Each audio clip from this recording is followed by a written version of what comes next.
Hello and welcome back to the Amazon EU Masters Grand Finals. And what a finals it's been so far, with LDLC sticking to what they know best and taking a win off a Karmine Corp. And it really felt like, even from the draft, the expectations for this game were laid out pretty much simply for us at the start of the game, Ragner. Yeah, I mean, look, I like the draft that LDLC game went for. It felt very stock standard, right? Big tank in the front line, make sure you got Exakick with a bunch of damage in the back line. Like, this is bog standard. And that's why I was kind of surprised to see the way that Karmine Corp, and honestly, LDLC kind of came more into the way that they went about their picks. Because you look at them going for that early Jarvan, I was like, well, the volley bear's open, so what's the plan here? And it felt like this was very much a tester for LDLC to go, hey, if we give 113 the volley bear, is it going to be an issue? And I think it's a pretty resounding no. I don't think 113 had a particularly big impact in the early stages of the game. It felt like, from the volley bear's perspective, it never got rolling. Yeah, and honestly, if you look on the other side for Karmine Corp, to me, this screams we want to play topside. They stick Rekkles onto a very mobile ADC that can play weak side, fair enough. He had the most farm in the game as well. He did great.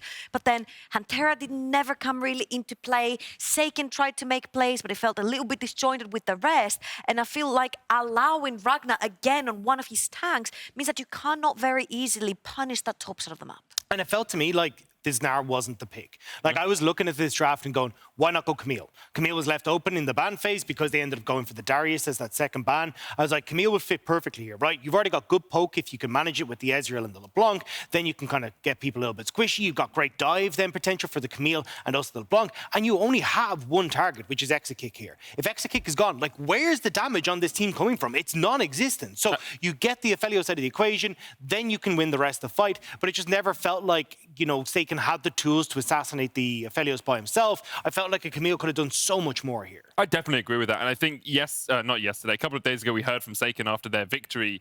He said they didn't want to play to the beat of LDLC's drum. And that really feels like what this draft did for Karmine Corp. It's saying, hey, you guys want to scale and play team fights? Yeah, we can scale and play team fights, and we'll see if we can match you there. And they did manage to match them a couple of times, but definitely not in the early game.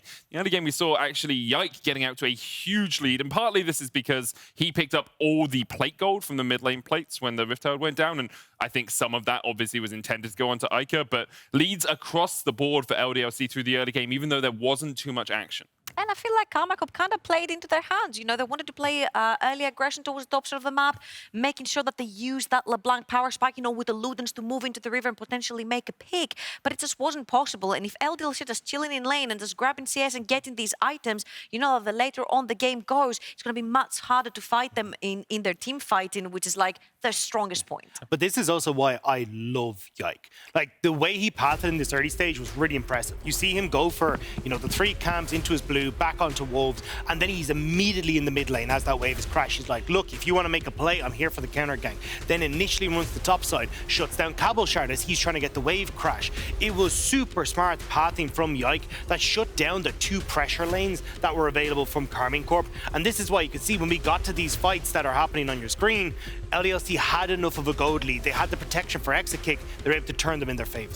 And obviously, a lot of eyes will go towards Exakick, and a lot of eyes will go towards Yike in these team fights and how they played the early game. Exakick, obviously, with the scoreline at the end. But I do want to praise Ragner as well. His Sion play through some of these team fights, he not only found good engages, but he also shadowed his AD carry really well. He shadowed his mid laner really well and made sure that they were never really under too much threat.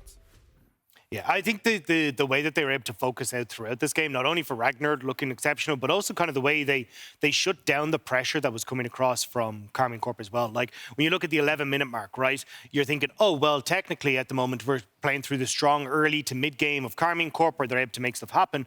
But they end up going for this kind of pick in the jungle that ends up burning the volley bear's the volley bear's ultimate right before second dragon. And that gives a ton of room then for the dragon stack to start to come through for LDLC, where they're able to make stuff happen. They do the same kind of stuff as the 12.5-minute mark, where they're getting these big advantages for Exakick in the bot side with Herald, but like, they're not actually committing to plays. They're just playing very smart on the map to get those advantages. And I feel like I really love what you said about the Rift Herald in the mid lane, because the only reason that was popped in the mid lane as well, yes, it was to get maybe some plates for Eika, but it was mainly because Exakick had so much pressure down the bot side of the map and was taking platings for himself. The fact that Ragnar stayed in the mid lane and baited SAKEN onto the LeBlanc was because Exakick was on the top side of the map and they didn't wanted LeBlanc to roam there and stop him, and he took the tower. And once you put resources and gold into this man, 32k damage on the fight, especially when he's playing that Aphelios. He got tower platings early from the bot side. He got all the pressure soaked to other lanes. He was put around the map so eloquently from his team to get the side lanes, to take the towers down. Again, this guy is playing Caitlyn on every single AD carry. And I'm saying Caitlyn because he's usually the tower-taking monster. Yeah, 46% of his team's damage is a stat that we don't Casually often see. It's SAKEN and Exakick, apparently, that can hit those numbers. But that's the thing, right? This entire composition is set up around him, right? You look at tank front line, tank jungler. You've got even Sindra who's able to provide peel for him. Like, this is a composition that's set up for him. And that's what you could see every time they went into these fights. SAKEN didn't stand a bloody chance. Every time he's trying to get in on top of this bloodthirster, Aphelios with Hantera, or sorry, not Hantera, the Rakan, who's basically synonymous with Hantera after the semi-finals, sitting on top of him. It's like, what the hell do you do? How do you get to assassinate this Aphelios between all that? And we saw one shining light for Karmine Corp near the end of the game. They were 14,000 gold behind, but they did have a great team fight where I think this is more LDLC overstaying a little bit and Karmine Corp finding their fight. But if they could have found more battles like this, more engages like this, perhaps they would have stood more of a chance. And I feel like you see SAKEN bit on the flank right here, right? This is where LeBlanc shines. You also have Cabochard diving into the fight, but I think the elephant in the room here is that there is not a lot of summoner spells for the side of LDLC. There are no ultimates remaining for them. They have their bugs against the wall, and with Mega now there and LeBlanc on the side, it was very easy to just pinch them down. No HP bus, boom. Yeah, Karmine Corp with their backs against the blue wall right now, it seems. LDLC have won their 13th game in a row. Will they make it 14? Let's find out now. It's an unlucky number. Maybe for Karmine Corp. True. Is it unlucky? Do you find 13 unlucky?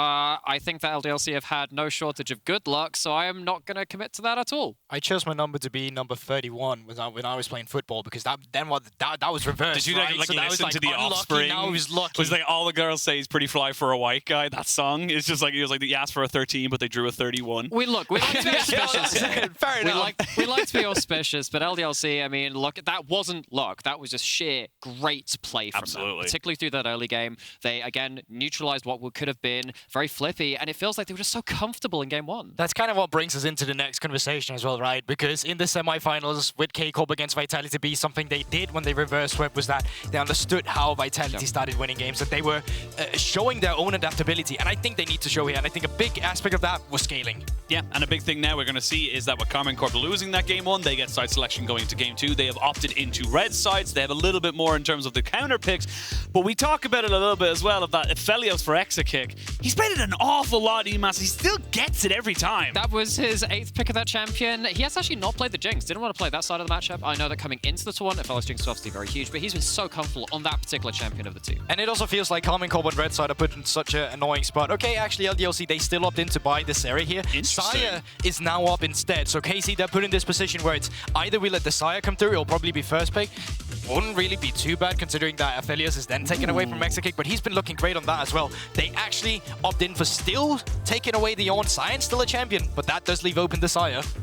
That's a big pick coming in now for both of these AD carries, both of them having 100% win rate on those two so far in this tournament. We obviously talk about Exakick on the Aphelios. He's 100% win rate on everything because he hasn't lost a game. But funny how that works. Funny how that works. Mats. Okay. But I love That's the important. counter pick as well because this is something that has been seen as a good answer into the Xayah. It's been a good answer into the Xayah, and I think it's also been one of the most important champions for Karmine Corp, because actually it makes it feel like their Team 2 actually has pressure. They actually play a little bit more towards it, and when you play towards someone like Rekkles, obviously that gives you a lot of rewards. And you and I were just talking about this as well, right? Why is Rekkles continuously on airstrill, giving something away and can at least push forward when the team is playing up towards the top side? These AD carries are incredibly similar in terms of how the team plays around them by not playing around them. So he needs something that can let him push forward, and at least he'll have that a little bit in the Misfortune now. The big thing with the Misfortune is Zhao is going to be where you are when you hit the bullet time, because you are stationary trying to do your damage, and things like LeBlanc and a Zhao, they have plenty of tools to get back onto that backline. And the thing, okay, well now this is actually a very interesting happening as well with the Azir, because this is actually maybe a bit of that adaptability that we were talking about from the semi-finals. The scaling aspect, allowing that some of that flexibility, which the desk was also talking about too. SAKEN does do the LeBlanc side of that matchup, does like to be early aggressive, but does have the extra team fight potential too. Yeah, I definitely agree, and I think SAKEN, I needed to see him something where he had agency in the late game as well, because he actually had a good performance on the LeBlanc. They were not able to find anything in the early game. In the late game they were, but I think it just came down to the champion he was playing to, right? The Azir we've seen from him, the Victor we've seen from him, the fact that if he goes untouched and no one's able to touch him in the backline, he will completely take over team fights, and this is something that K-Corp has been doing for a while now. It's been what made them win in the semi-finals against Vitality B. Yeah, absolutely. And I love where LDLC are now taking their draft. They're kind of saying, look, we're recognizing that 3 out of the pretty safe picks, maybe Malphite's the only one I'm missing there, are being taken off the board. We need to ban away Cabochard. We know what he can do on those strong side picks. There's something you've said about Cabochard and the strong side picks. I think if you have something which gives another bulwark in front of the Misfortune, the Azir, though, I actually think LDLC are going to be in a bit of trouble. They don't have a good amount of backline access onto 2 targets they really need to get their hands onto. If MF gets to be stationary, gets to ult, that's danger. If Azir gets to stand and put the soldiers down, that's danger. You've got to get both of them, and I don't know what picks you've got that can really provide that now. I feel like you just need to go for Rakan here, because yes, you could play for your top laner here, but if you just pick Leona and they get Rakan on the other side, they get Xayah Rakan, and Dos has already shown he's really willing to play this champion as well. So to me, it'd be very interesting if that Rakan was just not locked in here with something that Hantera really accelerated on against Vitality B as well. And there you have it. I have to think that was the only thing you had to come through here. You might get a Leona. You might get a Leona, which can help to some regard. Something like a Nautilus, it's good for the first target who stood in front of them, but there's still going to be someone that stood in front of the targets you really want to reach. So I feel like you really are looking at something like Leona if you want that backline access, and I feel like they kind of need it against those 2 champions. I was just about to say, obviously, we are waiting to see. Okay, so we're still waiting to see what's going to be going up to that top side. That is going to be a Yuumi in the bot lane, so you're actually not got a huge amount of engage right now for LDLC, and that's why they have to go for the Gragas, the last kind of safe pick that does still have that instant engage. But this is also going to be a game where you play for Yike. Yuumi on Yike in the late game is going to be incredibly difficult for them to deal with. You already have so much sustain. He's going to be building Gold Drinker. He's going to go for Death's Dance. It's going to be a Moonstone Renewer probably, and you're just going to be running around with this Yuumi trying to deal with them. So yes, you can go for the extended team fights, but this Yike, if he accelerates the early game, or if he gets facilitated in the early game, he might just take over the game. Okay, but so now we've had like an about turn from both teams, yes, where LDLC go, we're not doing backline access, we're going to go play our own style, and we're going to have, of course, the Crescent Guard with the Xin Zhao, having that Yuumi on top of them. As you said, it's going to be quite difficult to deal with, because while you have 2 very long range, high damage champions, it doesn't matter if you're out of range of that Crescent Guard, and the Yuumi makes that even more dangerous. They lock in that Gragas, make sure you can kind of punt away that backline when they are standing and doing damage. So, okay, Karmine Corp go, well, what if we don't team fight? What if we side lane? Camille gets locked in, and that's obviously a pretty good match against that Gragas.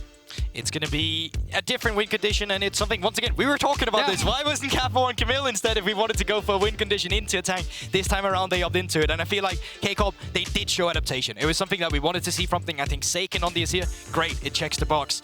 Rekkles on something he can at least fight into in the laning phase as well, great, checks the box. And then Cabochard on something where he takes side lanes over even further, great, it checks the box. So this is what we usually see with K-Corp and what they had success with. And this is the big thing now. They have the tools available, the agency that you guys were talking about on and off camera to set themselves up, to set up Rekkles, and again, give agency to Cabochard to just be in a side lane and be a menace. I feel like we should just start recording us in the green room instead. Like maybe when we just go for the, like, who wants to look at the brain? You assume we're not being recorded. There's your first fault right there. But very disturbing thing to think. Every mic is a hot mic. That's the best advice I can give you right there. But we are jumping now onto the Rift. It is going to be the second game of this best of 5.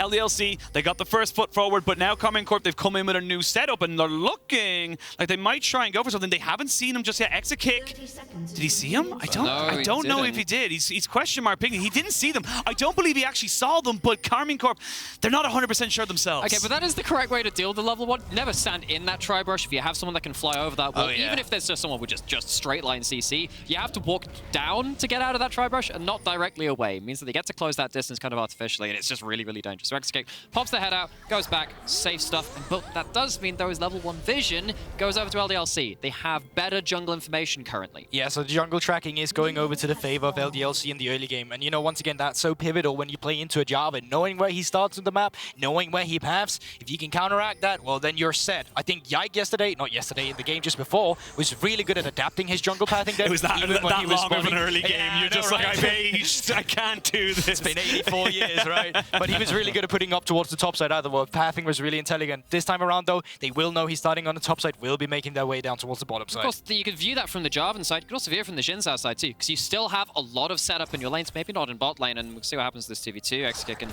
DOS making sure they are standing away from that Rakan, who does, of course, have a lot of power in the early skirmishes between the 2v2s. But Yike has good setup, and maybe it's not something, again, we see as much from this team. They'd like to be more on the passive neutralizing side of it, but Yike can have aggressive options in this game. He can indeed, and again, this is going to be coming down to see how they're able to do this. Speaking of aggressive options, Hantera does not land the Grand Entrance, so he's just going to take it very, very... Oh, that's a tough one to take at level 1. And usually you want to see Misfortune take some pride. We usually see it around level 3 when you finally get the make it rain. You get the setup on side. You want to contest her on that range. Reason why we see Lethality Xayah so much down towards the bottom side is because she does so much damage with her, you know, the Q range being so far away that you'll never get into auto range. But bad trades come through. All of a sudden, Exakick level 2, and they take the advantage down towards the bottom side with a little bit of a push. And Rekkles has been a Q-first Misfortune player. Sometimes we do see that E just to make sure you can get that slide. It means that Rakan gets the guaranteed W. There are some ways you can play around this, but either way, looking for some of those trades to set up maybe for something like this, and this is going to be the old school Jarvan gank. He's got about 6 seconds left on his flag, and that's going to be the moment they're going to try and go for it. They will burn at minimum summoners, and here we go. They're going to try and make this one work. There's the make it rain. The flash was in a straight line, and the exhaust is going to be good to try and stop the damage, but the Yuumi knows they need to try and get the shields over, but it will not be enough. First blood going over to Karmine Corp. Oh, it is so difficult to dodge that flag and drag in that straight line. He said straight line flash, go straight into it. It was that make it rain. But sets up perfectly. You know, when I was talking about the Jarvan pathing in the first game, this was the exact pathing I'm talking about. And if I can tell you about this pathing, they should know about this pathing as well. And I feel like it's a little fumble from the side of LDLC, knowing they have to push in the early game, not having an early ward against the Jarvan that is pathing down towards the bottom side. And we spent a lot of time talking about Yike last game because Yike is so good. You know, he has been one of the players that's defined this tournament. 1-1-3 on the other side, though, absolutely no slash. Very volatile, very kind of a coin flip player as far as our junglers go. Goes for the more unorthodox pathing, but you can see the idea, trying to flash over that flag and drag, but just doesn't quite get that timing right. So hard in that angle, as we were saying, but 1-1-3 turns up in the right place at the right time, even though LDLC had the vision on him. And the big thing I looked from that as well is the wave was pushing against the side of LDLC. So they're losing so much pressure in that bot side. They're going to have to try and re-establish it. Now, you do have a Yuumi, as you're going to be able to kind of keep yourself safer if you do go for those more aggressive trades, but big moment there on the bot side. I'm sorry, just a really funny thing to me. Die in bot lane. I'm going to go onto my jungler instead. Yuumi goes attached to the Jhin sound, goes takes wolves. Just got out of bot lane super early. Yeah, and on the top side instead, Ragner still getting some extra of that proactivity from the laning phase coming through despite the matchup. But it's important to highlight the matchup of Camille into tanks. Like, quite often, she doesn't actually win the trades against them. Specifically not when you have a grasp of the Undying coming through from Ragnar on these extended trades as well. Yes, it is answered by Cabo, but it's when you first get your few items coming through that you really start to accelerate. So that's what you're waiting for K-Corp. And luckily for them, that's the scaling aspect we were talking about. They have more in this game, and already it's a better start to this game than the last one. It's not like there's a timer on this game. No big clock flowing around in the horizon saying your game ends at this point in the game. You have a lot more reliability in that late game, and there is that agency. They don't have to outplay themselves the longer the game gets on. So it just adds the extra degree of familiarity. It just makes the job a little easier. A little easier, but definitely not an easy task as such, as we are going to see now SAKEN getting rooted up, and this is kind of what we expect to see in LeBlanc into the Azir. He is going to be waiting very patiently to get up to his 2-3 item spikes, where we have seen 58,000 damage, you know, Azir coming out specifically from SAKEN. Yeah, this is also something that can end up becoming very pivotal. If Eika continuously have this mid lane prior, we'll have a look at it there. You can go into the side lanes, you can threaten a dive. You don't necessarily have to go for it. The fact is, K-Corp, they don't have vision, so they can't commit to an engage. And the same thing as well, once you finally want to start counter jungling as well, trying to get in on this Jarvan as well, if Eika is the one moving first, the 2v2 between a LeBlanc and a Xin is so horrible to deal with. And I do think that has been, actually speaking of, like, you know, not walking into this, lack of vision, not taking these bad fights, just fighting for the sake of fighting. I think that's an evolution from Karmine Corp. If you look back to the LFL regular split into the playoffs, they had some issues in that early game. Sometimes they would end up for taking a couple of those fights. It felt like if they had a fight opportunity, it was just, we'll take it, whatever, I don't care if we win, I'll go in. The VCS of the ERLs, we'll say. And it does feel like Karmine Corp have leveled up, they've adapted, they've started learning more about that area of their game, but they have to do it now against the very best of the teams in the early game from the LFL, at least in terms of the early game neutralizing aspects. LDLC, again, they're not making it easy for Karmine Corp to take any fights across the board. So difficult when you finally start linking up again. This time around, though, I feel like the productivity for K-Corp as a jungle and support duo is a little bit more there than there was in the earlier game. But you can also see, once again, the link up is there early from DOS and Yike. Yes, you have a Yuumi, but he's still happy about it. Early prior, though, does allow K-Corp to start up the Drake here. Let's see if there's going to be a contest for it. I mean, it's going to be very difficult. It is still early smites, though, so only 450. The W will land, but it's going to be a one-way trip if he decided to go for it. It was a miss smite, but we let those one go, and it is going to be Karmine Corp picking up the first dragon. You can see like the little beach ball of doom just loading, just like Yike, thought processing, calculate. No, okay, maybe not. We're not going to go for that. Of course, he did tag that Wind Becomes Lightning, could have gone in. I can't believe he didn't. Actually, the flag's down. This could be a little dangerous. He had the speed up from the scuttle. He should be totally fine. But again, good early proactivity. There's a good explosive cast on the Cabo, but not quite landing the full combination there to bring him down into lethal range. But again, you mentioned it earlier. The Gragas is just a great catch-all because in that laning phase with the healing and the W resistances, he's just going to be able to trade better. Yeah, and it's also just a sustain in his kit, right? He's opted in for the tier. You have the passive for the Gragas. Every now and then when you throw out an ability, well, you're just going to heal up and you're going to be totally fine in that scenario. But once again, the laning phase doesn't need to go well from the likes of Cabochard. As long as he's last hitting his creeps, as long as he's getting gold, he's happy about the situation. Which is a little bit of a reverse of the last game as well, because Ragner, as you said, was kind of like the strong weak side player, where actually didn't get that much attention, but still became so strong and ended up again just being able to perform his role in the team comp so much more easily. In this game, doing well in that laning phase, but it will get harder to deal with the Camille in a side lane setting as the game goes on. And you can see the rotations coming through right now from the side of K-Corp. They're actually moving Hantera out this time around. That's what we wanted to see on the Rakan. This was something he was so good at doing in semi-finals, but Ragnar, it's like he smelled out the play. I'm just going to recall here, have teleport, can get back into lane, and now Rekkles is left by himself. He's left by himself. We are going to see the root come down. The heal is good. Exakick takes too many tower hits. DOS as well.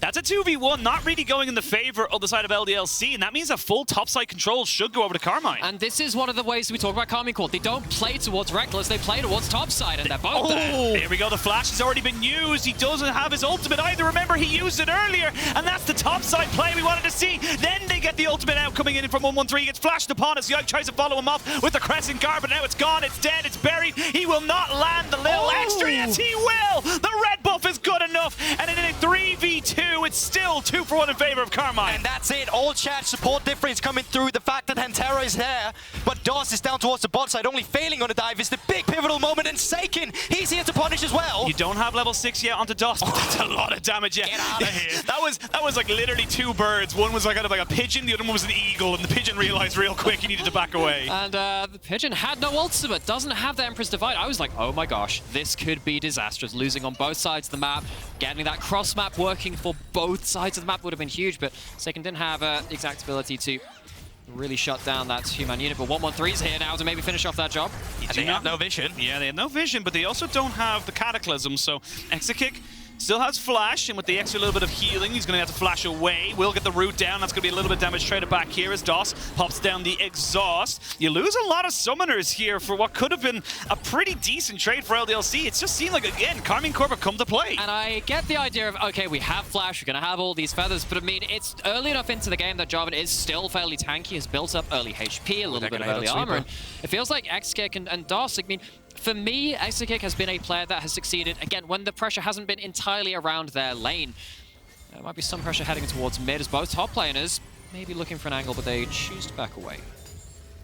We have a little bit of a reprieve now. Both teams kind of happy with the state and stuff. There is still a Rift Herald available in a minute 30 till that dragon spawns, but it looks like Karmine Corp, they're going towards this bot side again. There's no ult, there's no flash, there's nowhere to go. The bullet time is great. Cat and a bird with one stone each, and that's going to be 2 kills. Yike can't even get into range here, and they got the teleport. And again, one of the few weaknesses we've seen of LDLC is when everyone turns up bot lane. They are very happy to just move DOS out of that lane, go elsewhere on the map. But Karmine Corp, they go top and then they just flip it up again. They say, right, go bot lane again, punish them with the summoners, punish them under tower. And Exakick and DOS have fallen prey to that a number of times now. Completely agree. Just better rotations coming through from K-Corp, and it just puts them in such a good position. Remember, the only reason Exakick is down here is because he had a bad reset that he couldn't get off because they tried to dive didn't work out. They don't have their ultimates either. So when the teleport finally comes through, it's way too late, and it's putting SAKEN in a position where he can just take mid-plating as well. Now you play with a TP advantage, and it gives you so much map pressure. Once again, Hantera out of the map, first one moving. Rift could just be started up. Could just go for it. Remember, still no flash available for Exakick, but does have his ult. Hantera there with the quickness, thinking about maybe he wants to go for something. Rift Herald has been started and is going to be leashed back over towards the side of LDLC. You're still waiting on some key flashes here from the side of KC, as we can see now 113 jumping onto Yike, and top lane pressure does go over, but Ragner not going to be able to kind of push back Cabochard. This is going to be a bit tentative right now as everyone starts to look to try and posture around this objective. Okay. And now we again see, okay, Cabo very nearly getting caught up, but the AD carries aren't here, and it's a big factor. The Yuumi adding so much value to these strong spiking champions. Oh, they're going to go for it. There's going to be the final chapter. The Rift Herald and reset. They get the quickness down. They're going to try and get the knock up. SAKEN looking to try and just do the damage. They're going to get Yike in. That's a nice ultimate there to push them all back into Cabochard. And now Eika needs to be a little bit careful. He needs to get himself over the wall. He flashes, but DOS has been left to die. 2 kills, and the Rift Herald still hasn't been taken. Once again, Keiko comes out ahead, and it just feels like both mid laners there had great montage moments. We see it from Eika in the beginning, baiting the fight coming through from 113, but then SAKEN ending it immediately with that Emperor's Divide. Last game when oh my god!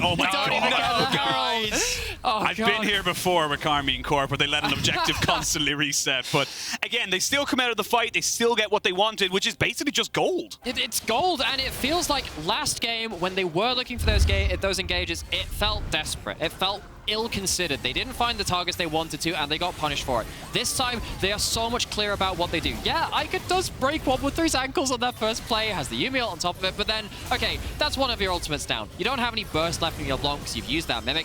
Cabochard already has gold in pocket and comes out with some huge damage themselves and goes around the backside of this fight completely unattended to. And once again, what do they gain from this, right? Once again, map priority. They get to move that pressure down towards the bot side now instead. Rekkles was shoving in a wave on the likes of Exakick because remember, LDLC, they had Exakick on the top side, had to move it down bottom, and now they can gain a Drake on that. Rift Herald still haven't been taken, and even if it does get taken now from the side of LDLC as a cross map, they won't be able to cash in on any turret plating from it. And this is the big thing we talked about when we talk about Karmine Corp coming to this. It's adaptability, and specifically adaptability for the junglers. Let's have a look at some of the stats here, because you look at the side of 113. First for jungle proximity for top and in mid.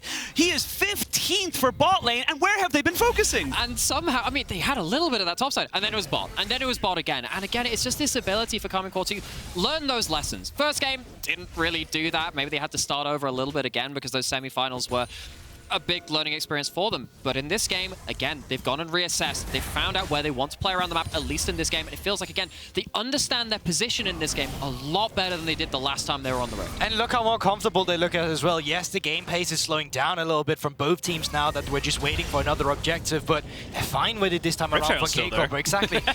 Which is funny, but Best in the house. I'm sure they're taking at some point. We can do it again if you like. But still, right, it's the fact that SAKEN now, just put him on a blue buff, let him continuously shove out mid lane, just let him have prio. And when you link up as 3 members, this is what we saw LDLC do so well in the first game. Now it's K-Corp being the one on the move. Move it up towards the top side, take the Rift Herald if you want to, gain more map pressure. Just feels like K-Corp this time around, they're the one who's driving the game pace. But one thing we've talked a lot about LDLC is their lane assignment. They've chosen to shake things up a little bit again. LeBlanc's down in that bot side, doesn't have that teleport, but they're starting to slot into the side lanes that they want to. And with Exakick being in mid lane, it does allow them to support them a little more, but that's so much damage. That's the problem. He's got to be careful. Look at Hantera. He's going in. They will get the ultimate out and the final chapter. So you lose your heal, you lose 2 ultimates. And again, it's just Karmine feel comfortable. Incredible reactions from Exakick though in that instance. But still, as you said yourself, you put in a duo lane in the mid lane, which you usually do to get priority. The problem is here, they're still not getting it, right? SAKEN is so far ahead. And yes, Eika is pushing down towards the bot side. You just move a member down there now and you can still cash in on the same thing. Well, let me reword that a bit. I think they have to put their duo lane mid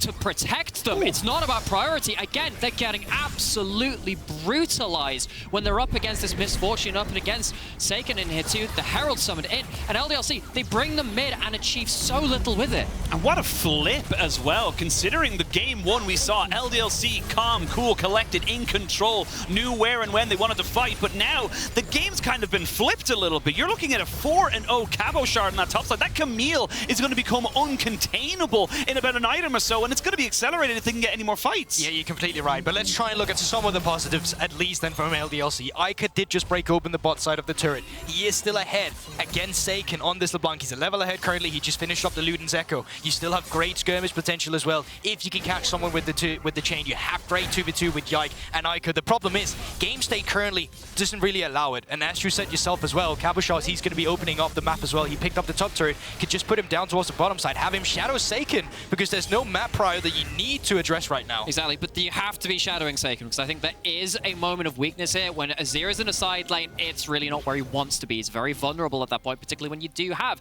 very high burst, very high target access champions like the Jinzao, the LeBlanc, but given that Azir was just pushing out that bot lane, it is going to be on the same side of the map as that Dragon gets to group up with their team very, very quickly, and they don't, again, show that opening too long to Karmine Corp. Big thing now is minute 30 until that Dragon spawns. This would be soul point, and importantly, it's a mountain soul. When you're thinking about a lethality Xayah, not really going to be shredding through those shields very efficiently, but Eika, ooh, he gets himself away, and Yike with the Yuumi in tow is just going to try and maybe make this one work for himself. They're going to put the TP in here as well. The Crescent Guard is good, but only to get the Cataclysm out. They're going to get the final chapter out. Cabochard's kind of a little bit unsure as to where to go. He walks forward, loses about a third of all of his health bar, excuse me.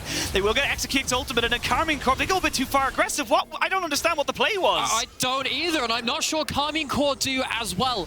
First game, we said that their engages looked a little bit desperate, but they were doing so well on this one. That is just way too overboard, though. Yeah, and once again, it's punished together with a little bit of the mechanical prowess we see from LDLC. Yike as well, dodging out on Shurima Shuffle, not becoming a target, or victim rather, of the damage from SAKEN. And then oh, they actually catch out Eika's... Oh, I thought it was Eika, but it was his clone, excuse me. Oh, but who's now, got who now? Yike's here, Hantera, going to try and get his battle dance out and should just be able to keep himself safe. But it's these are the moments, I should say, that LDLC will find great solace in, because they are going to punish you if you overstep. yeah, but speaking of overstep, right, the resets time are coming through now. They're really low, 30 seconds. That Drake will be spawning. That's going to be the third one, but let's have a look at the replay once again, because Yike, he knows his limits very well in this exchange. Well, I mean, I think I know my maths as well. I see one ultimate used, I see 2 ultimates used, I see 3, and nothing's been done with them. That's 3 ultimates right off the bat, and you think, wait, that's most of your fighting potential. Sure, you're actually feeling pretty good in this game, but that's a large investment on a very fractured, split engage, and Karmine Corp, they don't have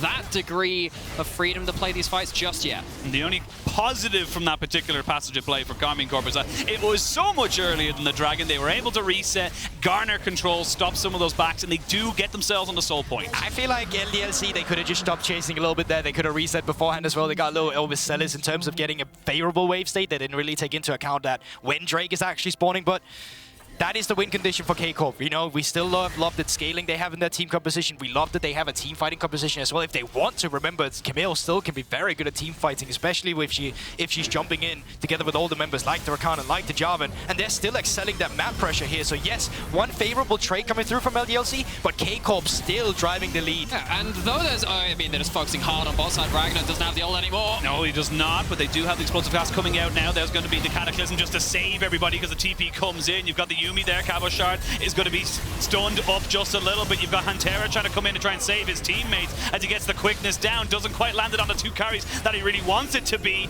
and does get himself battle dance out. Rekkles is thinking about it, and Rekkles is looking for the bullet time. They will get it on Ragner, and look at Cabochard on the backside of this fight, trying to see if he can do anything else, but the exhaust cripples him. They go forward. He tries to come back. This is Exakick going absolutely insane right now. Yike goes golden to try and keep Rekkles off from getting a reset on top of this one here, as Rekkles tries to get some more damage. It's SAKEN and Rekkles not going down, but these health bars are so low. Now, I like to think of HP as a resource. Well, it looks like LDLC are very close to breaking the bank in that one fight, but so close to the margin. Karmine Corp, they're playing around the vision they have on bot side. They've taken control of that bot side. They have a lot of ability to dive, but Ragner stays safe for such a long time. It's such a menace. Uses up a lot of what 113 wants to do right at the start of this fight. And I am reminded of what you said just earlier as well, Alex, which was that K-Corp in the past would just take any fight given to them. In this scenario, and what happened felt here? a little overzealous as well. You know, they're pushing in on tier 2. You can back off afterwards. You get the great objective, but even then, the team fight continues and it gets close. I can understand why they want to push forward at K-Corp, but they get split. You get split, and when you get split and you don't quite finish the targets, you're still against a Yuumi. That healing comes through, and see how, again, how much of that resource, that HP resource they keep using, and Yike very, very close to going down, but plays it safe. And it's also just these extended fights, right? The Goldringer coming off cooldown as well, stopwatch being used, and then the Yuumi, as you mentioned as well. There's so much in these extended fights that really just benefits LDLC. It's important that K-Corp, they're decisive when they go for something like this, and that was just too chaotic, too messy, and not by the book. And big thing to note here is in 2.5 minutes, we will have a soul point fight. A lot of flashes were used in that last engage. SAKEN, Rekkles, Hantera, you also lost it on Exakick, so you're going to have a lot less tools at your disposal, so K-Corp, they either need to find an advantage before then, or look to try more opportunistic fights. You do have a lot of flashes away from LDLC as well. I mean, that Gragas can use that very effectively. Importantly, you got that flash on the Xin Zhao, though. Xin Zhao uses that flash in so many different ways because, I mean, you don't have that free targeted ability. It's often very, Hantera does take a very, very big chunk. He was resetting anyway. It's fine. Don't worry about it. Yeah, but still, like, you can see how much you just suddenly need to take into account that if you don't have vision, if you're walking into Yike, like, if he's got Yuumi on top of him, together with the adaptive forces coming through, it's going to be difficult dealing with. And yes, you can open up on the side lane, but even then, the priority is being answered. In K-Corp, they are looking for small skirmishes. They are looking for using that priority to move around with Cabochard, but they're responding to it well from LDLC.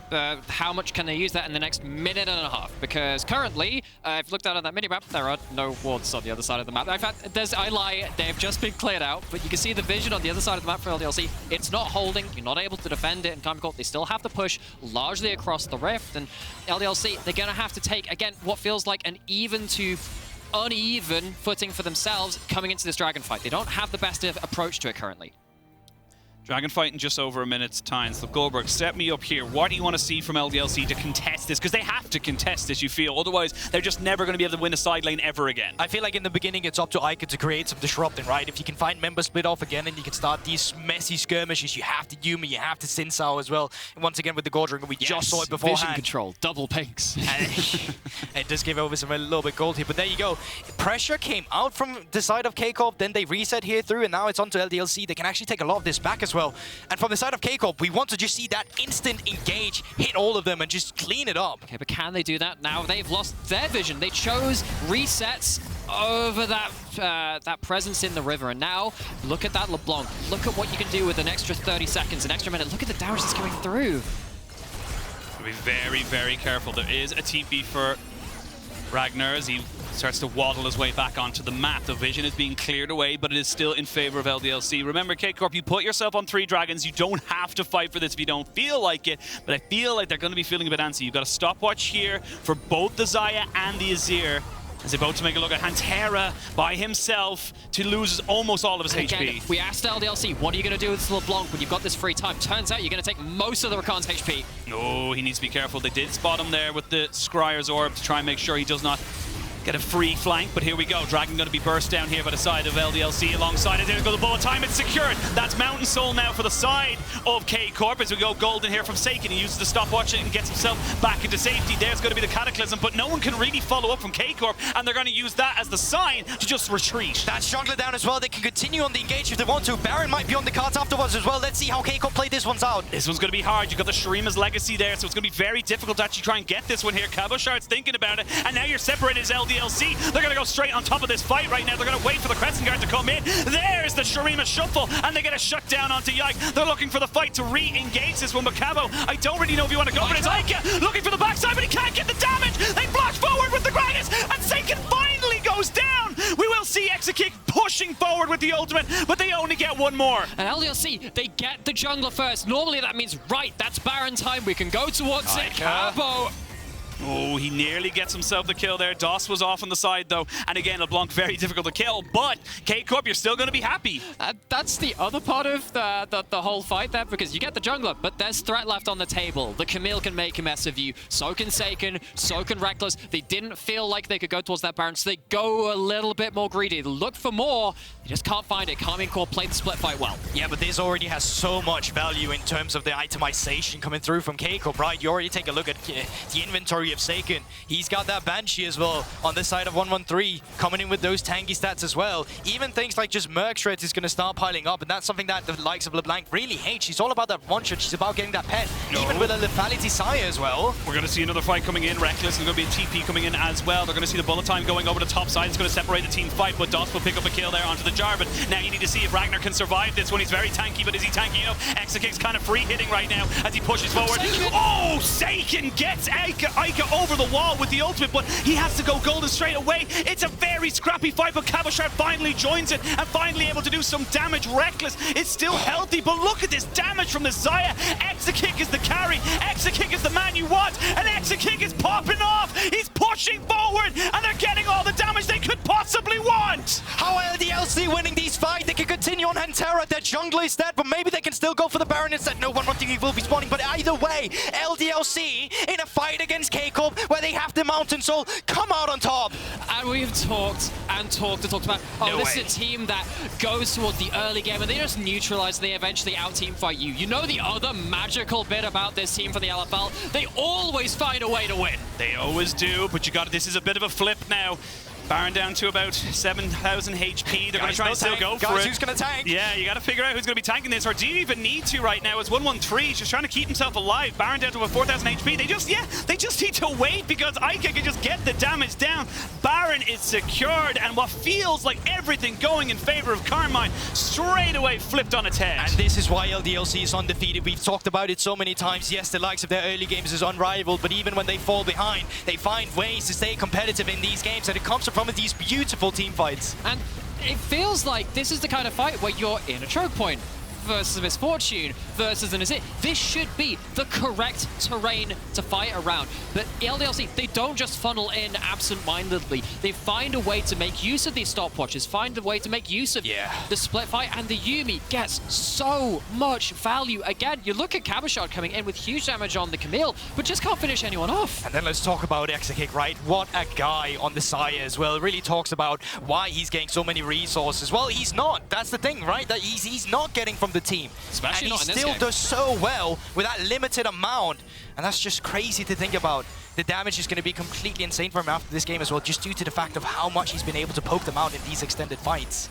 And the big thing as well, like, yes, Exakick has been fantastic, but Eika on this LeBlanc, 4-0 and 9, 10 stacks, now has a Magi Soul Stealer alongside the Zhanyas, which was just used there on top sides. They're going to be able to try and force him out, and he's going to try and burst himself back in, but I think he's gone a little bit too far forward, and he's probably going to go down. He almost breaks some ankles and costs another flash, but that is a Baron buff no longer available for LDLC. It's a Baron buff no longer available, and this is one of the ways you tend to traditionally beat a Baron buff. You pull it apart on the split, isolated members. Kind of hard to do that against LeBlanc, but Camille does the job. Can't forget the Cabochard is still very strong in this game, and if the Yuumi isn't there, no one's going to give him the extra HP to work through. Yeah, you can see already on the vision control currently from LDLC, it only goes to the river, so when you start pushing further than that, it's really easy for K-Corp to punish on it, and I feel like LDLC a little messy with their setup once again, feeling that pressure too much, the momentum potential after they get the Baron, but remember, 4 members still has this buff, and they can still go in a position where you can get aggressive. Minute till Elder Dragon spawns. You talked about all that top side vision. That's not going to do a lot for LDLC, considering the next big buff is down that bot side.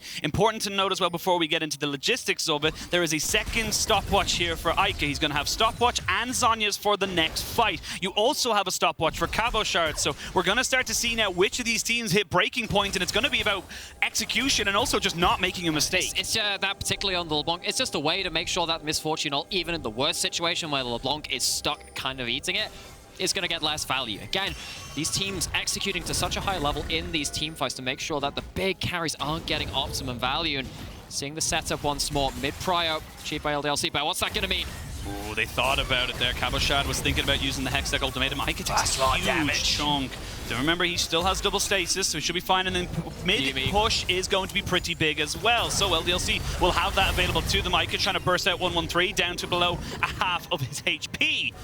Now the Dragon has spawned. This could be a big moment here. But this is just the best way of fighting currently from LDLC. Just poke it out, dash forward, get a QE in, dash forward, get a QE in, and just slowly but surely choke away Casey because they're so good in a team fight. But these extended traits really don't benefit them. It's level 16 LeBlanc. You have that Mimic at that 3rd rank. It's just so hard to sit and respond to what LeBlanc wants to do. Maybe if Camille's in position, you've got a way to play around it, but Cabochard's on the flank looking for greater goals, and Eika is currently unanswered. He's unanswered, but he is seen, so they know exactly where he is. Dragon down to 6,000 HP. Ragnar's down to about half of his own as he tried to go for a 1v1. Here we go, we're going to try to get it. SAKEN is deleted from Summoner's Rift, and this LeBlanc is just unbelievably strong. They have to try and go for this Dragon, though. You can see that LDLC still hunting, still pushing. Hantera tries to get Yike on top of this one there, but they're seeing if they can do anything with Cabochard. Exakick now going to try and push forward with the Yuumi and try and make something work. This Dragon's still at 4,000 HP, and they might try and burn this one down. They are going to go for it. You've overcommitted. You've overplayed your hand here, LDLC. It wasn't a perfect smite, but it doesn't matter because Elder is there.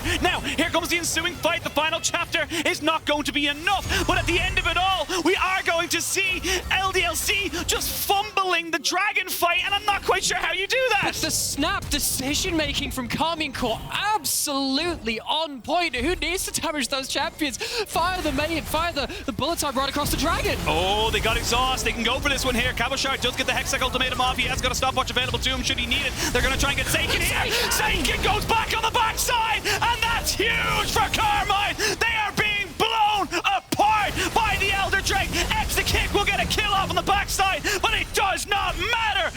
Massive moves from Karmine. It all comes from a 4 versus 5 initially. K-Corp, SAKEN, he respawns, he comes in with the teleport, and what a Shurima shuffle to put themselves back into the lead of this game. They have the soul, they have the Elder Drake, they have the map pressure. K-Corp, surely this is where you take it.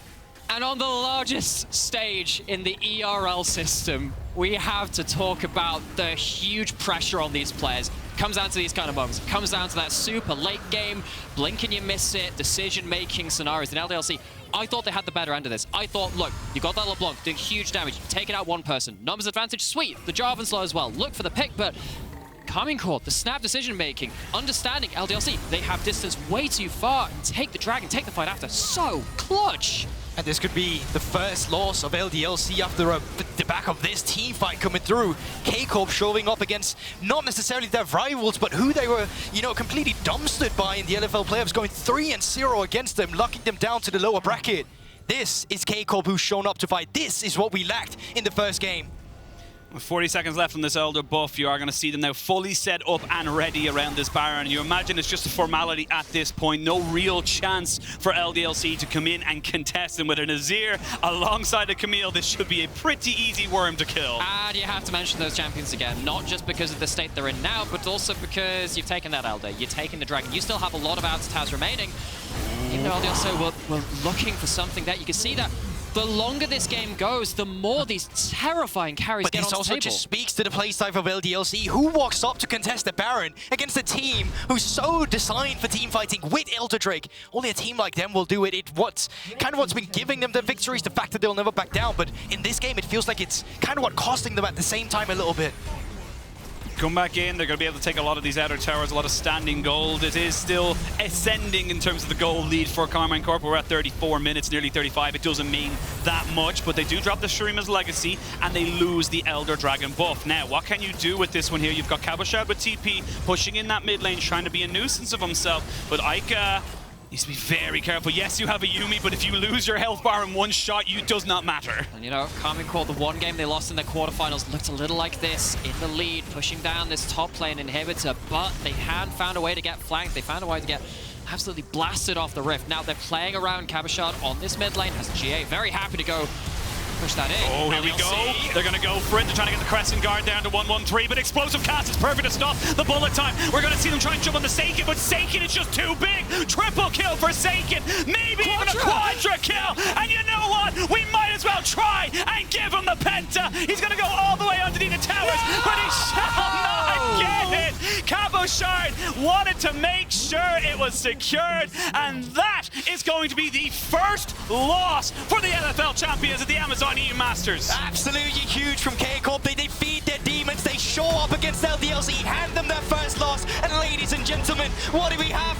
A series on our hands. I think that 13 might have been a little unlucky, Sheen. It was a hard-fought victory, don't get me wrong, but oh my word, the fashion that you can beat them in like that, that is going to leave a mark.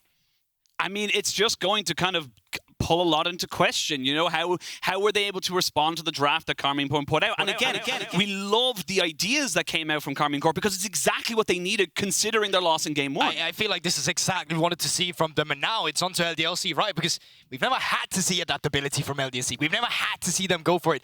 I feel like they need to go back to really what comes down to these team fight scenarios, because it feels like this is what the meta is in this series so far. Whoever gets these first Drake objectives, whoever starts fighting around the objective will just pull ahead. But I do think this was the perfect storm of anti-LDLC. Losing side lane, pressure bot which unseats them, and 100%. outscaled. Karmine Corp really didn't pull any punches in this game too. No, they definitely did not. And LDLC have finally been beaten. And some might say we have a series on our hands. Thank you so much, Goldberg. I did that. You did. That was you. No one has ever done that before. But before we get back, make sure to check out our song of the day, We Don't Need by Pero Perupa. Stay tuned.